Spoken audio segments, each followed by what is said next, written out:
Hospital में बंद कर दिया एक्टिवली, लेकिन तब तक तीर कमान में से निकल चुका था।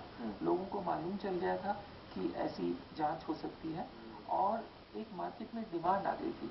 और वही डॉक्टर, टेक्नीशियन, उन्होंने सबने अपने अपने प्राइवेट क्लिनिक्स खोल लिए और यही सेवा एक पैसे के लिए प्राइवेट में मिलने लगी। हाँ, इतना ये फिर बड़ा कैसे? पहले एक एम्नियोसेंटेसिस करते थे, मतलब वो कॉम्प्लिकेटेड टेक्निक थी, उसमें बच्चा गिरने का चांस रहता था, काफ़ी महंगा था, तो कम लोग कराते थे।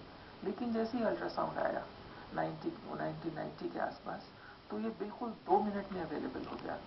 इसमें डॉक्टर्स को एक गोल्ड माइन मिल गई, कितने ज़्यादा वो केस करने, एक एक दिन में कितने 10-10, 20-20, 30-30 केस कर सकते थे। और जो मशीन बनाते हैं और बेचते हैं, उनको एक रेडी मार्केट मिल गई।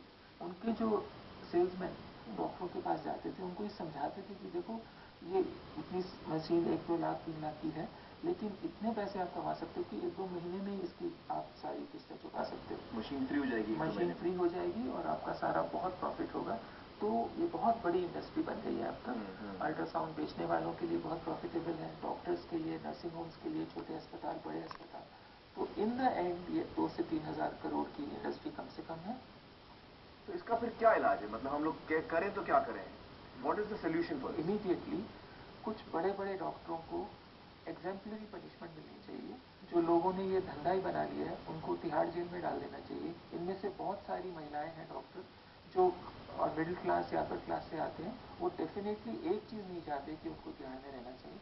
उनको ये एक क्लियर मैसेज आए कि अब ये हमारा समाज इसको एक्सेप्ट नहीं करेगा। एक कोरिया ही ऐसा देश है जिसने अपने सेक्स रेशियो सिग्निफिकेंटली चेंज किए हैं। उन्होंने क्या किया? कोरिया में तो क्या हुआ? उसने 90 के दशक में उन्होंने चुन चुन के बड़े बड़े डॉक्टर जो इस धंधे में इन्वॉल्व थे, उनको जेल में डाल दिया, उनके लाइसेंस कैंसिल कर दिए। तो फिर ये प्रैक्टिस इमीडिएटली काफ़ी कम हो गई थी, with in a year actually. Doctor साहब, मुझे बताइए कि मेडिकल काउंसिल ऑफ इंडिया जो डॉक्टरों पे निगरानी रखने का काम करती है, उसने आज तक कन्या भ्रूण हत्या के सिलसिले में कितने डॉक्टर्स का लाइसेंस परमानेंटली यानी हमेशा के लिए कैंसिल या रद्द कर दिया? आज तक कभी नहीं हुआ। एक डॉक्टर का भी नहीं हुआ। तो मतलब एक तरह से हमने, समाज ने जैसे इसकी छूट दे रखी है और कन्या भ्रूण हत्या को हम जुर्म ही नहीं मानते। एक्सक्यूज मी, हाँ, मैं अभी जी कुछ कहना चाहूंगा। जी जी जी, अमीषा जी के लॉयर हैं। हाँ, मेरा नाम डॉक्टर राजेंद्र शुक्ला, मैं एडवोकेट हूँ। जी जी। जब अभिषा के सास ससुर को और पति को जेल में डाला गया तो उनकी जमानत की सुनवाई हो रही थी। जी। जज साहब ने पहला विधान ऐसा किया कि कुल दीपक तो हर एक को चाहिए। कुल दीपक मतलब बेटा, लड़का तो हर एक को चाहिए, इसमें गलत क्या है? ये जज बोल रहा है। जज डायस से ओपन कोर्ट में बोल रहा है कि हर एक को बेटा चाहिए, उसमें गलत क्या है? दूसरी बात, उसने पीएसआई मतलब पुलिस सब इंस्पेक्टर को पब्लिकली डांटा कि इनको जो सासू है, ससुर है और इसकी भतीजी है, उसको पकड़ने की जल्दी क्या थी? तीसरी बात, वो जज खुद ऐसा बोला कि ये कानून मैं खुद नहीं पढ़ा हूं, मैं जानता नहीं, तू कैसे जानता है? See the climax. क्या उम्मीद रखेंगे इनसे? देखिए, साफ जाहिर है कि इस गुनाह को हम इतना संगीन नहीं मान रहे। कन्या भ्रूण हत्या का मामला लोगों के सामने आए और डॉक्टर्स का पर्दाफाश हो, इसलिए 2 पत्रकारों ने एक बहुत बड़ी कोशिश की। आइए उनकी कोशिश पर एक नजर डालते हैं। कन्या भ्रूण हत्या सभ्य समाज का एक काला सच।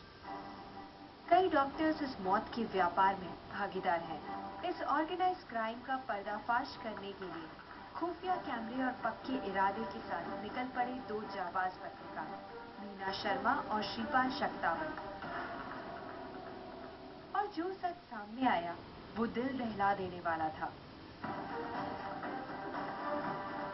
डॉक्टर्स पैसों की खातिर कोख में ही लड़कियों की हत्या करने को तैयार थे, जिनकी करतूत खुफिया कैमरे में कैद कर ली गई।